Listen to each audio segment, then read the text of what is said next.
आज दिया है 980 का।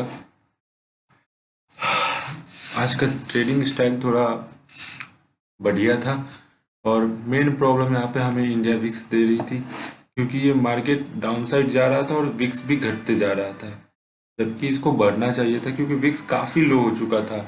तो जब भी ट्रेड हमारे अगेंस्ट में जा रहा था तो प्रीमियम काफ़ी तेज़ी से बढ़ रहे थे अगेंस्ट में, जिस वजह से आज थोड़ा डर लग रहा था ट्रेडिंग में अपने स्टॉप लॉस को लेकर।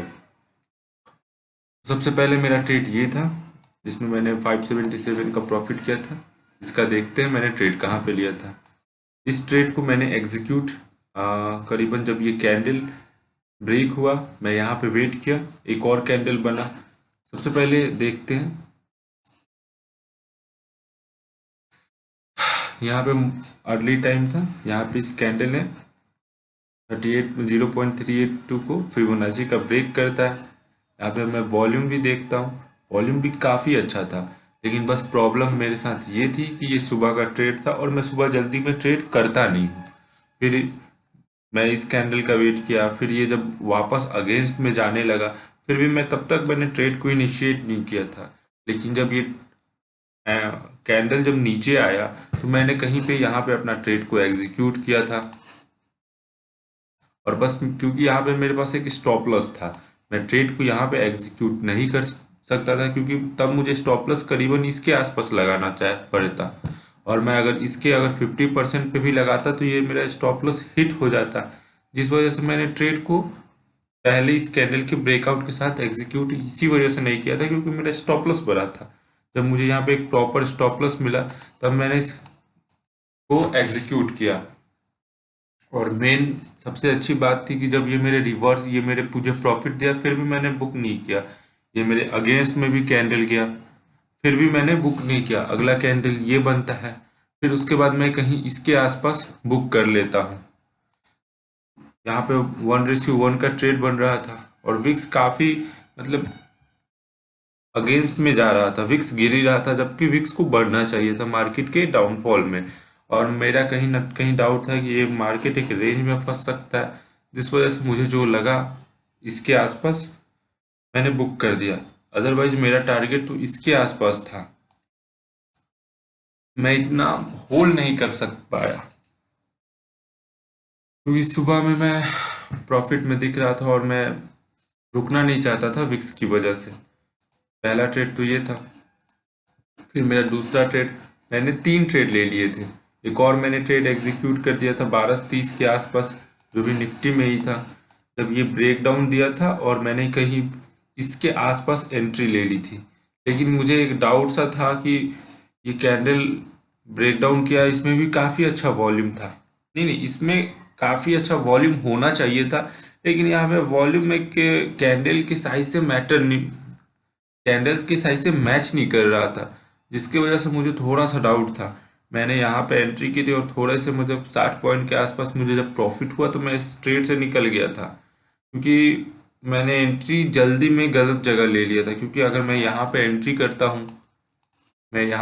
करता हूँ, सीधे से मेरा स्टॉप लॉस तो यहाँ पे होगा, और काफ़ी स्टॉप लॉस बड़ा था निफ्टी के हिसाब से।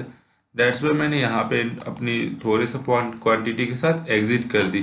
फिर मैं वेट करता हूँ, फिर अगले टाइम पे मैं 12:44-45 के आसपास मैं इसमें एंट्री करता हूँ। इस ट्रेड में मेरी एंट्री इसके आसपास होती है और मैं अपना स्टॉप लॉस यहाँ पे पुट करता हूँ। उसके बाद कहीं ना कहीं मेरी जो भी थी टारगेट इसके आसपास ही थी। मैं 1 मिनट वेट करता हूँ, मेरा इसी के आसपास था। मैं इस ट्रेड में मुझे होल्ड करना चाहिए था, क्योंकि फिर भी मैं इसके आसपास में निकल जाता हूँ, अगला मैं कैंडल के लिए वेट नहीं करता। 1 मिनट में देखता हूँ कहाँ पे मैं निकला था। 1:12:55 और 1, हाँ मैं इसके आसपास में मैं निकल जाता हूँ। फिर भी इस ट्रेड में मुझे होल्ड करना चाहिए था, क्योंकि कैंडल बने जा रही थी। सबसे मेन प्रॉब्लम आ रहा था कि जब आपके साथ प्रीमियम बढ़ नहीं रहा था, लेकिन जब आपके अगेंस्ट में ट्रेड जा रहा था तो प्रीमियम काफ़ी तेज़ी से ऊपर बढ़ रहे थे, जिस वजह से आज कॉन्फिडेंस नहीं आ पा रहा था ट्रेड को होल्ड करने के लिए। लेकिन मैंने पहले उसे काफ़ी अच्छा आज होल्ड किया एक टारगेट तक, क्योंकि मुझे भरोसा प्रीमियम बाकी दिनों से कम घटेगा। लेकिन जो भी हुआ सही सा ठीक ठाक हो गया।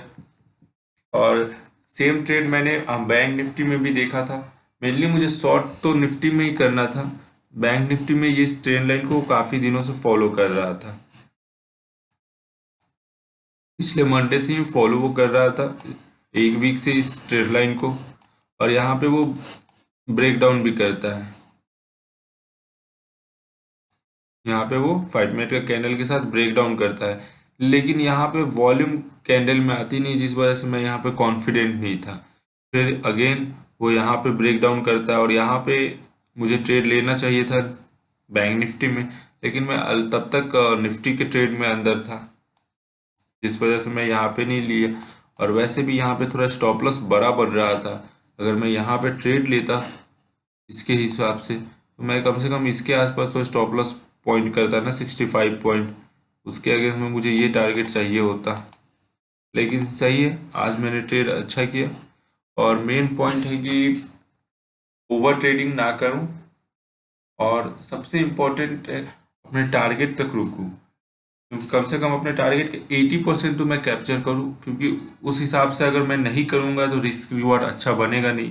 और मैं पिछले अगर 5 ट्रेड प्रॉफिट करता हूं और 2 ट्रेड में लॉस कर देता हूं तो सब काट पीट के वही ब्रेक इवन पे मैं आ जाऊंगा, जिस वजह से मैं प्रॉफिटेबल नहीं बन पाऊंगा। तो मोस्ट इम्पॉर्टेंट है मेरे लिए कि अपने टारगेट तक मुझे रुकना है और एक अच्छे रिस्क रिवॉर्ड पे काम करना है। और अगेन मैं रिपीट कर रहा हूँ कि वॉल्यूम का भी अच्छा खासा ध्यान देते हुए मुझे ट्रेड करना है, क्योंकि वॉल्यूम काफ़ी हद तक अच्छा रोल इम्पोर्टेंट प्ले कर रहा है अभी तक मेरी ट्रेडिंग स्टाइल पे। मैं वॉल्यूम से समझ जाता हूँ कि हो क्या रहा है, जो अंदर भी है जो भी है ये सही है या फिर फेक है, उससे मुझे क्लियरिफाई होता है और काफ़ी कॉन्फिडेंस आता है एक वॉल्यूम को देखकर।